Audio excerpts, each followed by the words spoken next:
Hello, I'm Stan and welcome to my channel.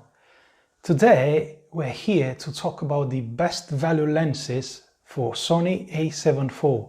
If you're following my channel for a while, you would have seen my best value lenses for A7IV video that I put together and shared with you about a year ago. Most of the information that I provided in that video is still relevant for A7IV. However, I wanted to share some changes that occurred and look at this video for the differences, what changes I've made in my lenses arsenal. And some of these changes in my lenses can no longer be seen as a best value, which could convert this particular video in a what's in my camera bag one rather than best value lenses.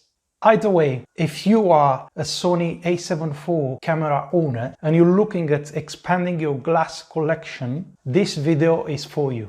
In order to have a holistic view and assimilate the content of this video in the way it was meant and created, you might want to first check the previous video, which should appear in the upper corner, and then come back and resume watching this video. Instead of talking tech specs of each lens as number of blades, sharpness throughout the frame, chromatic aberrations, handling, and other metrics us photographers use to rate the lenses, I'm going to take a different approach today. If you have ever been asked to build and lead a team, you've come to learn that every person in your team has something unique that they bring to the table, or also something they could improve on. Presenting to you what's in my bag, I'm going to share why each lens has made it into my bag first, what are the use cases that are relevant for that lens, few of the competencies about the lens that I really love, and some areas of improvement, if any. All that from a wedding and portrait photographer perspective. Please mind that if you're doing a different type of photography or even filmmaking, your requirements might be different. Therefore, weight these aspects in accordingly throughout your decision-making process.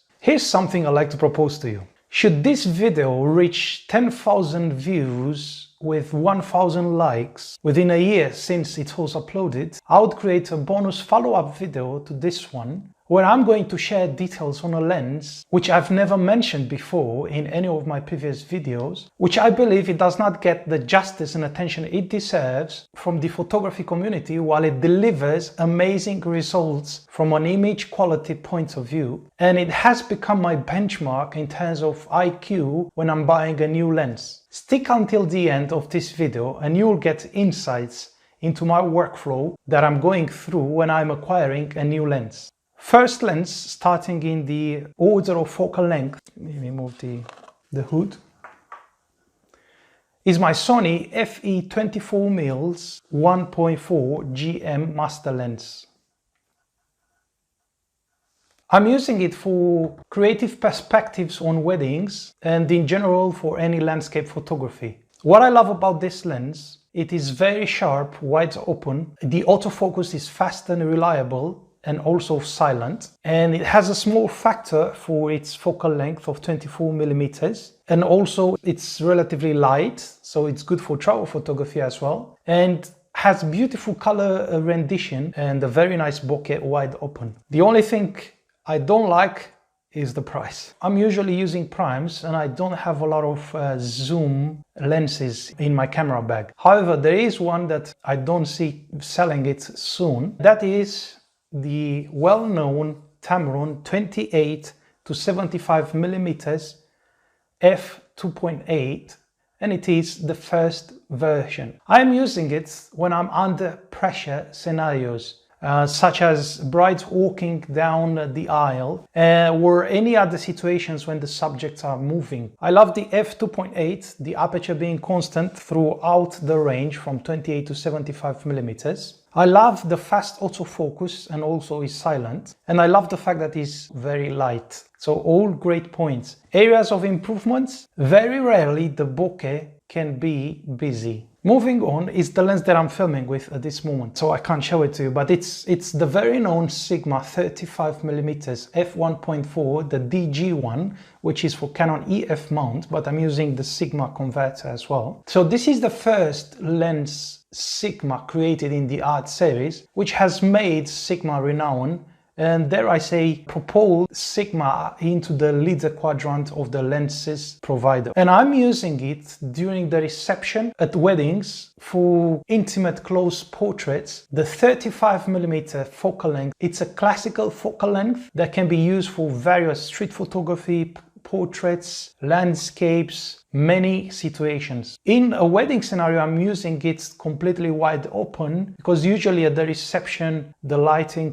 conditions are not the best, and also there are a lot of people within the same space, so that allows me to create that separation and focus on the people I choose as subjects within the frame. It has great resolution, great bokeh. The only thing to be aware of, it is a heavy lens. I'm not going to go into the prices discussion. Please do refer to my best value lenses initial video. Now there are a lot of options. Sony has the GM 1.4. You have also the Sony 1.8 aperture. There are a lot of options, and also Sigma has an updated version of the 1.4 and also the f1.2, which is also heavy, but a lot of options now. I'm still keeping this lens for other reasons, which probably I will share in a dedicated video if there is interest. Moving on, it's my Sony Zeiss FE 1.8 55mm.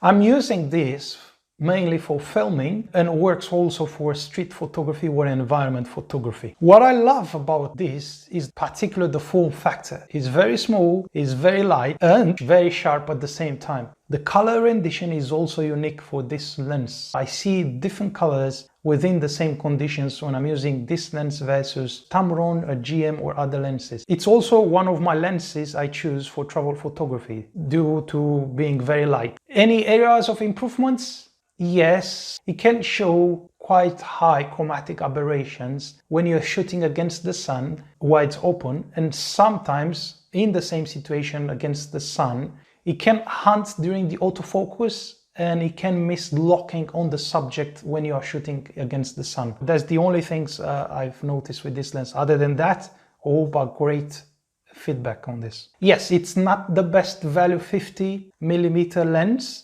but if you manage to get it into a sales period with a great discount, it still becomes a compelling 50mm option. My next lens is the Sigma 85mm f1.4 DGDN FE mount.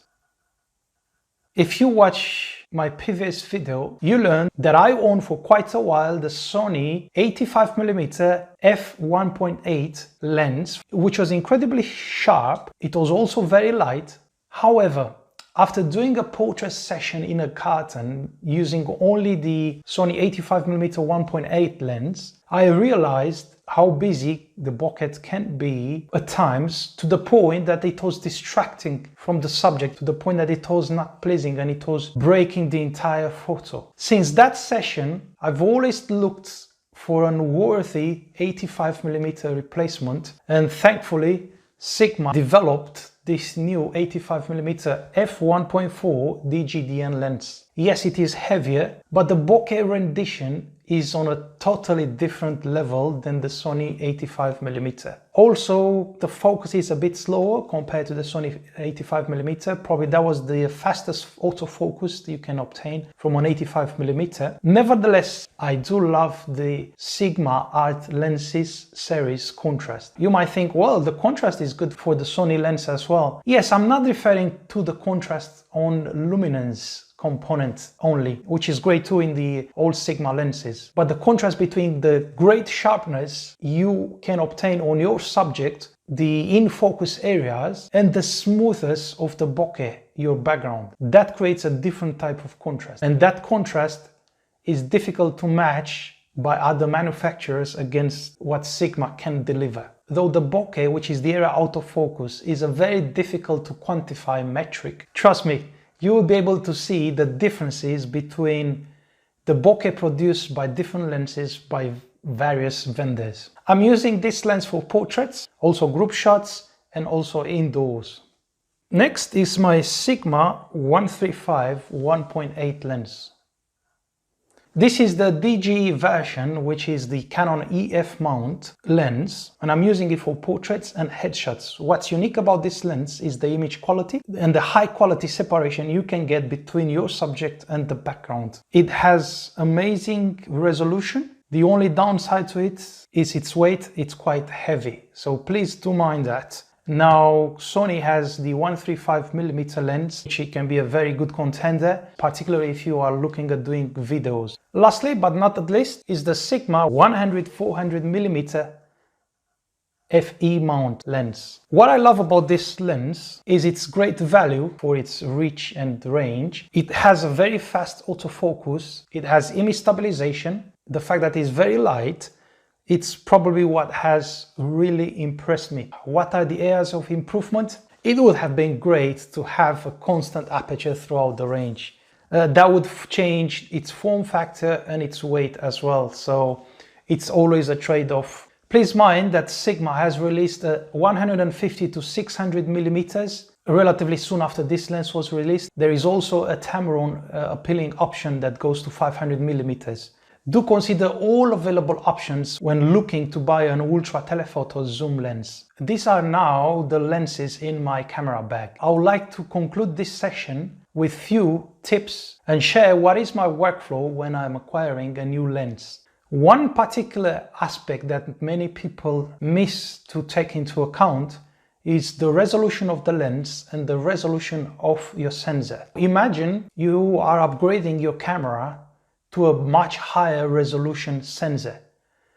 If your lens is unable to project a high resolution image, all that amount of extra pixels that you are now having with your new camera are not in use. You are not taking advantage of those extra megapixels and extra resolution, this upgrade in resolution in your camera sensor. If you are owning a Sony A7IV whose sensor is 24 megapixel, it's very unlikely you'll have a lens that will be unable to render an image that's meeting that requirement of 24 megapixels. However, when, let's suppose you upgrade to A7IV whose sensor is 31 megapixels, then you need to make sure your lenses are capable of projecting an image of at least 30 megapixels and higher on your sensor. Once I've identified a particular need of focal length, of aperture, and I decided what are the available lenses within that range, I am then going on to DxOMark website where their team are performing various tests with various lenses, pairing them with different bodies. Then I'm choosing the body that I have and I'm looking at the resolution that was obtained and measured during their DxOMark test. This way I know this particular lens will be able to meet the minimum requirements that are starting from my image sensor resolution size. If you care about the image quality, all components within the chain need to be able to generate that amount of high resolution to meet your expectations. I usually allow at least 3 to 6 months since a lens is released for the vendor to have an opportunity to release new firmwares for the lenses after a lot of feedback received from the customer base. Once I bought the lens, I'm also taking any new lenses through a thorough testing to make sure the lens performs within the advertised expected specifications by the vendor. More often than not, I found the lenses don't. And then in that case, it's easier for me to return it within the 14 days return period